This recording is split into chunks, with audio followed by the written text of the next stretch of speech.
नमस्कार, वंदे मातरम। दोस्तों, स्वागत है आप सबका सैनिक पाठशाला में। आज के इस वीडियो में जो जानकारियां लेके आया हूं उसमें से कुछ जानकारियां आपको जिंदगी भर काम आने वाली है दोस्तों। इसलिए वीडियो को पूरा देखिए, ध्यान से देखिए और आपके लिए जो जरूरी जानकारी है उसके ऊपर अमल कीजिए। जी हां दोस्तों, चलिए, जैसे आप बोर्ड पर पीछे देख पा रहे हैं, आज 4 जानकारियां हैं और 4 में से पहली जानकारी रहेगी दोस्तों ग्रेच्युटी और लीव इनकेसमेंट को लेकर के। मैंने जो 2-4 दिन पहले जानकारी दी थी कि कोरोना काल के रिटायरीज के लिए ग्रेच्युटी और लीव इनकेसमेंट में बढ़ोतरी के साथ रिवाइज होकर के मिलने के लिए भारत सरकार ने घोषणा की थी, जिसमें से कुछ पेंशनर्स को मिल चुकी है, कुछ को मिलना बचा हुआ है। अब इसको लेकर बहुत सारे पेंशनर्स मुझसे सवाल कर रहे हैं कि सर, मेरा लीव इनकेसमेंट या मेरा ग्रेच्युटी सही से कैलकुलेशन हुआ या नहीं। आप बेशक कोरोना काल के रिटायरी ना भी हो, आप चाहे थोड़े पुराने भी रिटायरी हो, फिर भी आपको यह जानना आपका अधिकार है कि आपको जो लीव इनकेसमेंट का पैसा मिला या आपको जो ग्रेच्युटी का पैसा मिला वो सही मिला या नहीं मिला। तो आज के इस वीडियो में बकायदा आपको मैं समझाऊंगा कैलकुलेशन कि लीव इनकेसमेंट को कैसे कैलकुलेट करते हैं और ग्रेच्युटी को भी कैसे कैलकुलेट करते हैं। यह जानकारी आपको जिंदगी भर काम आने वाली है दोस्तों, और आपको सही मिला या गलत मिला वो चीज आप जो है इस वीडियो के जरिए, इस जानकारी के जरिए, इस कैलकुलेशन के जरिए जो है चेक कर पाएंगे। इसके साथ ही साथ दोस्तों, जून के महीने का पेंशन से पहले पेंशनर के खाते में एरियर आना शुरू हुआ है, जिसमें से 52,220 रुपए का जो है जून के महीने में एरियर पेंशनर के खाते में क्रेडिट हुआ है। इसकी भी जानकारी आगे दूंगा किस चीज का एरियर आने लग गया है। इसके साथ ही साथ दोस्तों, व्हाट्सएप नंबर सर्कुलेट हुआ है आर्मी, नेवी, एयरफोर्स के लिए स्पर्श का हेल्पलाइन नंबर। क्या यह सही में आपकी समस्याओं को समाधान करेगा ये व्हाट्सएप नंबर?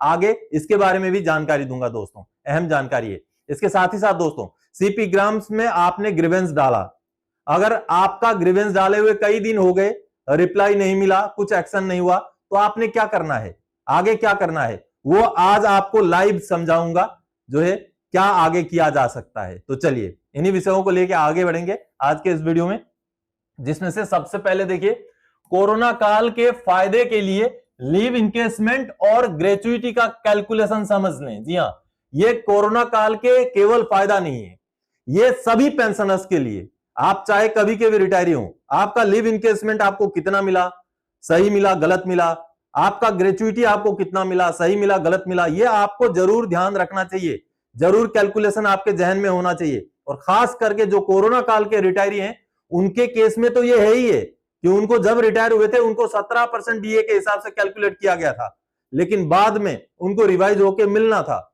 कई सारों को मिल चुका है, यह हकीकत है, लेकिन आज भी कुछ छूटे हुए हैं, यह भी हकीकत है। चलिए, अब आपको कैलकुलेशन समझाता हूं। सबसे पहले हम समझते हैं दोस्तों लीव इनकेसमेंट का कैलकुलेशन। तो इस कैलकुलेशन को समझने के लिए सबसे पहले हमें बेसिक पे लेना पड़ेगा, यानी कि आप जब रिटायर हो रहे थे तो आपका आखिरी महीने का, सर्विस के दौरान का आखिरी महीने का बेसिक पेमेंट कितना था आपका। मैं एक सिपाही के हिसाब से यहां टोटल एक लेकर के आपको समझा रहा हूं, आपने अपना वाला लेकर के कैलकुलेट करना है।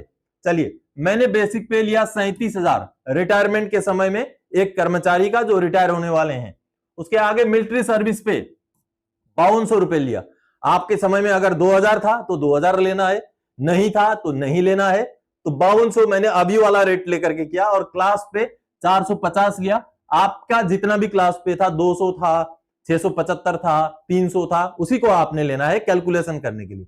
चलिए, ये लिया हमने। अब लीव इनकेसमेंट का कैलकुलेशन कैसे होता है? लीव इनकेसमेंट का कैलकुलेशन होता है बेसिक पे प्लस डीए। जिस महीने आप रिटायर हुए हैं उस महीने में डीए का परसेंटेज कितना है। अब ये बेसिक पे के ऊपर वो डीए निकाला जाएगा, फिर उसको 30 से भाग किया जाएगा। महीने में 30 दिन होते हैं, इसलिए ये 30 से भाग किया जाएगा, इंटू गुणा किया जाएगा आपने कितना दिन छुट्टी जमा किया है, नंबर ऑफ डेज आपने इनकेसमेंट कितने दिन का किया है उससे गुणा किया जाएगा। तो चलिए, अब जैसा कि इनके केस में हमने लिया 37,000 रुपए बेसिक लिया, प्लस 6,290 रुपए होता है डीए, क्योंकि हमने डीए लिया है 17%। हमने एग्जाम्पल के तौर पे कोरोना काल के रिटायरी के हिसाब से लिया है, ठीक है। 17% लिया तो 37,000 का 17% 6,290 रुपए। आपका रिटायरमेंट के टाइम में जितना डीए का परसेंटेज था आपने उतना ही निकालना है। मान लीजिए 20% था तो 20 निकालना है, 40% था तो 40 निकालना है, जितना भी परसेंटेज आपके रिटायरमेंट के टाइम में डीए था उतना निकालना है। मैंने अभी फिलहाल 17% डीए निकाला है। 37,000 का 17% 6,290 इंटू जो है ये प्लस होगा, ये प्लस है, ये इंटू नहीं है, ये प्लस है। अब इंटू में नंबर ऑफ डेज कितना हो सकता है छुट्टी जमा, चलिए मैं 250 दिन का ले लेता हूं, 250 दिन, ठीक है। अब इसमें क्या होगा, अब ये दोनों जोड़ेंगे, जोड़ने के बाद अगर आप 30 से भाग करेंगे तो 1443 इंटू 250, ठीक है। अब ये बन रहा है 3,60,750। तो ये रहा लिव इनकेसमेंट। एक ऐसे कर्मचारी या सिपाही जिनका बेसिक 37,000 हो, जिनका मिलिट्री सर्विस पे 5200 हो, क्लास पे 450 हो, और वो उस समय के रिटायरी हो जिस समय में डीए का परसेंटेज 17% था, तो उनका लीव इनकेसमेंट का कैलकुलेशन ऐसे होता है, और 3,60,750 रुपए उनका लीव इनकेसमेंट का पैसा बनता है अगर 250 दिन उनके छुट्टी जमा हो तो इस तरीके से निकाला जाता है लीव इनकेसमेंट का। चलिए अब चलते हैं ग्रेचुइटी का। ये रहा ग्रेचुइटी का, वही सेम एंटाइटलमेंट लिए हैं हमने और परसेंटेज भी वही सेम लिया है, ठीक है। डीए का परसेंटेज 17% के हिसाब से लिया है। आप जब के रिटायरी थे, आपका रिटायरमेंट के महीने में जितना था वो आपने लेना है। तो चलिए अब ग्रेचुइटी का कैलकुलेशन थोड़ा सा लंबा है, ज्यादा लंबा नहीं, थोड़ा सा है। बेसिक पे प्लस मिलिट्री सर्विस पे प्लस क्लास पे plus DA into service plus purchase value. ये परचेस वैल्यू क्या है ये सारा बताऊंगा। अब यहां कोई अगर एक्स ग्रुप के हैं तो वो ग्रुप पे भी आ जाता है। चलिए अब ये लेते हैं हम, कितना हो जाएगा, ये हो जाएगा 37,000 प्लस 5200 प्लस 450 प्लस, अब जो हम डीए निकालेंगे वो किसके ऊपर निकालेंगे, ये डीए हम निकालेंगे ये 37,000 प्लस 5200, ठीक है, केवल इसके ऊपर डीए निकालेंगे। ये 42,200 बन रहा है। 42,200 का 17% हम निकालेंगे, जो कि निकल के बनता है दोस्तों 7,174 बनता है, ठीक है। डिवाइडेड बाय कितना है, डिवाइडेड बाय 2 है, डिवाइडेड बाय 2 और इनटू, अब service plus purchase value. Service एक सिपाही का हम लेते हैं 17 साल, प्लस ये परचेज वैल्यू क्या है, परचेज वैल्यू है 5। हर किसी के सर्विस में 5 साल जुड़ेगा ग्रेचुइटी कैलकुलेशन के लिए, ठीक है। तो 5 साल तब तक जुड़ेगा जब तक वो जाकर के 33 ना हो जाए, ठीक है। अगर किसी का मान लीजिए सर्विस 30 साल है तो केवल 3 साल ही जुड़ेगा। किसी का 25 साल है तो कितना जुड़ेगा, 5 साल जुड़ेगा। किसी का मान लीजिए एक सूबेदार मेजर साहब है 32 साल करके आगे, कितना जुड़ेगा, 1 साल जुड़ेगा। तो इस तरीके से होता है। तो हमने 5 यहां जोड़ दिया। तो अब ये पूरा करने के बाद कितना बनेगा, 49,824 49,824 डिवाइडेड बाय 2 इंटू ये कितना हो जाएगा 22, ठीक है, 17,5 22। ये पूरा का आकर के इतना बन गया। अब बन जाएगा कितना 24,912 इंटू ये हो जाएगा 22। फिर इसका फाइनली हो जाएगा 5,48,064, 5,48,064, ओके, ठीक है। ये रहा ग्रेचुइटी। अब एक ऐसे सिपाही जिनका बेसिक इतना हो, मिलिट्री सर्विस पे इतना हो, क्लास पे इतना हो, उस समय में डीए का परसेंटेज उनका रिटायरमेंट के समय में 17% हो, और उनकी जो लेंथ ऑफ सर्विस 17 साल हो, तो उनका ग्रेचुइटी कैलकुलेट होके कितना बनेगा 5,48,064 रुपए बनेगा। तो इस तरीके से कैलकुलेट कीजिए आप। इससे कम मिला है तो जरूर क्लेम कीजिए। लिव इनकेसमेंट का कैलकुलेशन ऐसे कीजिए, और अगर इससे कम मिला है तो क्लेम कीजिए। चलिए अब आगे बढ़ते हैं अगली जानकारी की ओर। दोस्तों आर्मी नेवी एयरफोर्स का स्पर्श हेल्पलाइन व्हाट्सएप नंबर जारी किया पीसीडीए ने। क्या पीसीडीए ने, स्पर्श ने व्हाट्सएप का हेल्पलाइन नंबर जारी किया है? एक बढ़िया सा एक ब्रोचर जो है सर्कुलेट हो रहा है, आपके पास हो सकता है पहुंच चुका हो, ना भी पहुंचा तो कुछ दिनों में पहुंच जाएगा। तो उसको लेकर के जो जानकारी है उसको देखते हैं। दोस्तों स्पर्श को लेकर के ये एक इंफॉर्मेशन सोशल मीडिया में शेयर किया जा रहा है, वायरल किया जा रहा है। ये सामने आप एक ब्रोचर टाइप का देख पा रहे हैं, जिसमें स्पर्श great news for all veterans करके लिखा हुआ है। यानी कि स्पर्श ने आर्मी नेवी एयरफोर्स के लिए अलग अलग व्हाट्सएप नंबर जारी कर दिए। इस तरीके से ये एक इंफॉर्मेशन एक जो है शेयर किया जा रहा है। तो इसमें पहले ये इंफॉर्मेशन को पूरा समझ लीजिए दोस्तों, उसके आगे ही आपने ये नंबर का इस्तेमाल करना है नहीं करना है वो समझ पाएंगे। तो देखिए, ये देखिए आर्मी के लिए अलग से नंबर जारी किया गया है। यहां पर आप देख पा रहे हैं, कहा गया है ये स्पर्श से जुड़े हुए आर्मी के जो समस्याएं हैं आर्मी के पेंशनर के, उनको समाधान करने के लिए ये नंबर है। नेवी के लिए ये वाला नंबर है और एयरफोर्स के लिए ये वाला नंबर है। बकायदा नीचे कुछ डिटेल्स लिंक वगैरह भी दिए गए हैं। अब पीसीडीए क्या बोलता है इसको लेकर के, उसको समझते हैं स्पर्श का वेबसाइट में। दोस्तों ये स्पर्श का ऑफिशियल वेबसाइट है, आप देख पा रहे हैं। इसको जैसे ओके करेंगे, ये रहा, ये हमारा वेबसाइट है। यहीं से हम लॉगिन होकर के सारे डिटेल्स वगैरह चेक करते हैं।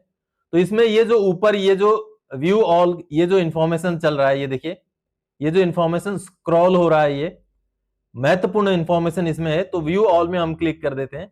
अब देखिए ये व्यू ऑल में, ये देखिए अभी भी यहां पर देखिए, beware of fake messages, important notice for स्पर्श पेंशनर्स। अब इसका वाला हिंदी वाला हम खोल लेते हैं।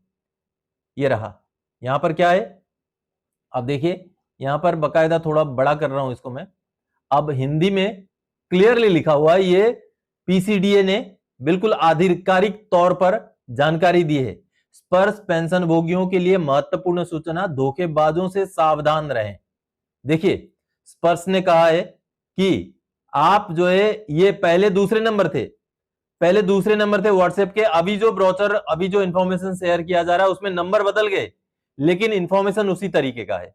कहने का मतलब है स्पर्श पीसीडीए की तरफ से ये कहा गया है, ये जानकारी दी गई है कि कोई भी व्हाट्सएप का आधिकारिक नंबर हमने जारी नहीं किया है, किसी को भी हमने अधिकृत नहीं किया है कि आपके पेंशन से जुड़े हुए समस्याएं जो है व्हाट्सएप के जरिए समाधान होंगी।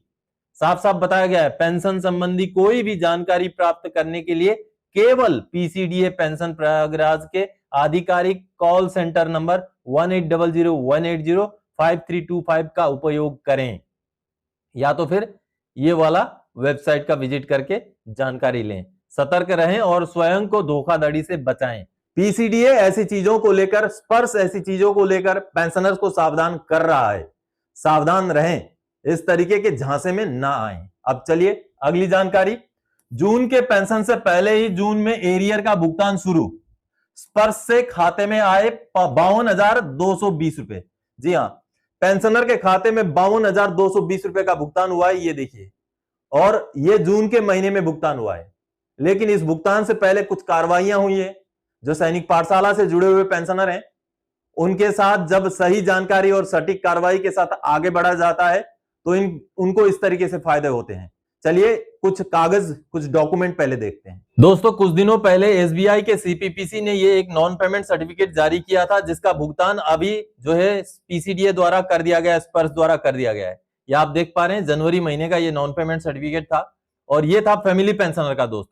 दोस्तों 568 सर्कुलर का एरियर इन फैमिली पेंशनर को नहीं मिला था। सैनिक पाठशाला के साथ जुड़ने के बाद उनकी एलिजिबिलिटी को चेक करके जब ग्रीवेंस डाले गए, तब जाकर के अब ये नॉन पेमेंट सर्टिफिकेट भी जारी हुआ। और इस नॉन पेमेंट सर्टिफिकेट के जारी होने के बाद अभी फाइनली जून 2026 के महीने में उनको ये जो एरियर है, ये देखिए 568 सर्कुलर का एरियर है और 52,220 रुपए है। अब इसका भुगतान स्पर्श द्वारा कर दिया गया है। आप भी अगर 2006 से पहले के रिटायरी हैं, 2006 के बाद वालों के लिए नहीं है 568 सर्कुलर, पहले के रिटायरी हैं या पहले के रिटायरी के फैमिली पेंशनर हैं और आपको 2016-17 में 568 सर्कुलर का एरियर नहीं मिला है, तो वो आपको मिल सकता है। वो डीलिंकिंग ऑफ क्वालिफाइंग सर्विस भी कहा जाता है उस सर्कुलर को। तो पेंशनर को जो अभी एरियर का भुगतान हुआ है 52,220 रुपए, ये मैसेज आप देख पा रहे हैं। तो उनके बच्चे ने जो वीडियो संदेश भेजा है उसको सुन लेते हैं। चलिए। नमस्कार दोस्तों, सैनिक पाठशाला को मैं बहुत बहुत धन्यवाद देना चाहता हूं, क्योंकि सर के गाइडलाइंस के द्वारा मुझे 568 सर्कुलर का पेमेंट 52,220 रुपये का भुगतान 3 जून 2026 को हो गया है।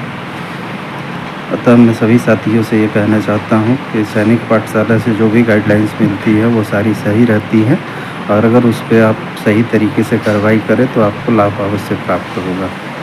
बहुत बहुत धन्यवाद सैनिक पाठशाला को। तो आप सबने देखा दोस्तों, आप भी अगर आपके पेंशन से जुड़े हुए समस्याएं मेरे साथ साझा करना चाहें तो आप चैनल को ज्वाइन कीजिए। ज्वाइन करके मेंबर्स ओनली वाले वीडियोस में आपको व्हाट्सएप नंबर मिल जाएगा, जो नंबर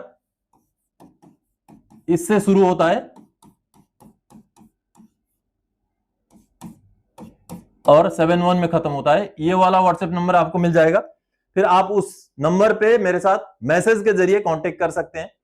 आप अपना जो भी सवाल है वो कर सकते हैं। आपका एंटाइटलमेंट आपको सही मिल रहा है, नहीं मिल रहा है, कुछ और एंटाइटलमेंट छूटा है, वो सारा चीजें आप क्वेरी मुझसे कर सकते हैं।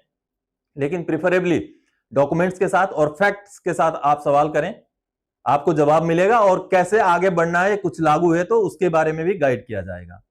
तो चलिए अब अगली जानकारी दोस्तों, सीपी ग्राम्स में रिप्लाई न मिले तो क्या कार्रवाई करना है। Live demo. जी हां, सीपी ग्राम्स में ग्रीवेंस डालने के बाद बहुत दिनों तक किसी को रिप्लाई नहीं मिलता है, ग्रीवेंस का स्टेटस अंडर प्रोसेस ही रहता है। तो ऐसे में पेंशनर द्वारा या ग्रीवेंस डालने वाले द्वारा क्या आगे कार्रवाई करना है, चलिए लाइव डेमो देखते हैं। इस तरीके से आपने गूगल में सीपी ग्राम्स सर्च करना है, फिर आपको सबसे ऊपर ये वाला जो सीपी ग्राम्स होम वाला ऑप्शन है इसमें क्लिक करना है।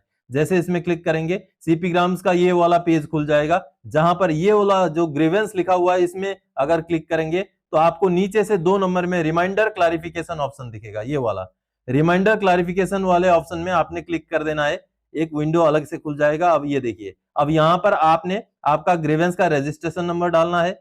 यहाँ पर एक पासवर्ड का ऑप्शन दिया गया है, ग्रीवेंस पासवर्ड। इसमें आपने कुछ भी डालने की जरूरत नहीं है, क्योंकि और में आगे आपको ईमेल आईडी डालने का या मोबाइल नंबर डालने का ऑप्शन है, इसलिए यहाँ कुछ भी नहीं डालेंगे तब भी चल जाएगा। फिर हम यहाँ पर मोबाइल नंबर डालेंगे, फिर नीचे सिक्योरिटी कोड यानी कि ये वाला कैप्चा जो है इसको यहाँ फिलअप करेंगे, फिर सबमिट करेंगे तो हम रिमाइंडर डालने वाले पेज में चले जाएंगे। चलिए मैं अब यहाँ पर डिटेल्स फिलअप करता हूँ। अभी हमने यहाँ पर डिटेल्स फिलअप कर दिया, रजिस्ट्रेशन नंबर डाल दिया, ईमेल आईडी या मोबाइल नंबर की जगह मोबाइल नंबर डाल दिया, फिर सिक्योरिटी कोड यानी कि ये वाला कैप्चा यहाँ फिलअप कर दिया। अब जैसे सबमिट करेंगे ये देखिए ये पेज खुल गया। अब इसमें पूरा ग्रीवेंस का आपको डिटेल्स दिखाई दे रहा है। अब इस ग्रीवेंस का हम डाल रहे हैं अभी रिमाइंडर। कैसे रिमाइंडर डालेंगे, थोड़ा सा नीचे जाएंगे तो आपको रिमाइंडर डालने का ये ऑप्शन दिखाई देगा, ये देखिए। अब यहाँ पर आपने ये रिमाइंडर और क्लैरिफिकेशन वाले ऑप्शन में रिमाइंडर में क्लिक करना है। फिर यहाँ पर आपने अपना रिमाइंडर टाइप करना है जो आप रिमाइंडर में लिखना चाहते हैं। रिमाइंडर में खास करके ज्यादा कुछ लिखने की जरूरत नहीं है, बस इतना ही लिखिए कि मेरा ग्रीवेंस इतने तारीख को मैंने डाला था, इतना दिन हो चुका है, अभी तक ना इसका निपटारा हुआ है ना रिप्लाई दिया गया है, तो कृपया जल्दी से इसका रिप्लाई दिया जाए। बस इतना ही लिखना है जो अभी मैं आपको टाइप करके दिखाता हूं। तो देखिए दोस्तों, मैंने रिमाइंडर में ये लिख दिया है, the grievance was submitted on 17 May 2026, now it's more than 21 days have been passed, neither the grievance is resolved nor it is replied, please expedite. यानी कि अभी 17 मई को डाला हुआ ग्रीवेंस 21 दिन से ज्यादा हो चुका है, ना इसका रिप्लाई मिला है ना इसका निपटारा हुआ है, तो कृपया जल्दी करें। ये यहाँ पर मैंने रिमाइंडर में लिख दिया है और ये कैप्चा सिक्योरिटी कोड को यहाँ डाल दिया है और अब मैं सबमिट करूंगा। जैसे ही मैं सबमिट करूंगा ये देखिए बस हो गया, इतना ही है काम, रिमाइंडर आपका सबमिशन हो चुका है। आपको भी अगर ग्रीवेंस डाले हुए 21 दिन से ज्यादा हो चुके हैं, रिप्लाई नहीं आया है, अंडर प्रोसेस ही चल रहा है, तो आप रिमाइंडर डालिए। हर हफ्ते में एक एक रिमाइंडर डाल सकते हैं, जब तक रिप्लाई नहीं मिलता हर हफ्ते एक रिमाइंडर आप डालिए, ताकि आपका मैटर जो है प्रेशराइज होता रहे आपकी तरफ से और जल्दी से रिप्लाई मिले या जल्दी से एक्शन हो जाए। तो दोस्तों, आज के इस वीडियो में इन्हीं जानकारियों के साथ आया था। आने वाले समय में और कोई जानकारीदायक आपसे सरोकार रखने वाला विषय लेके मैं फिर से हाजिर हो जाऊंगा। तब तक के लिए जय हिंद दोस्तों।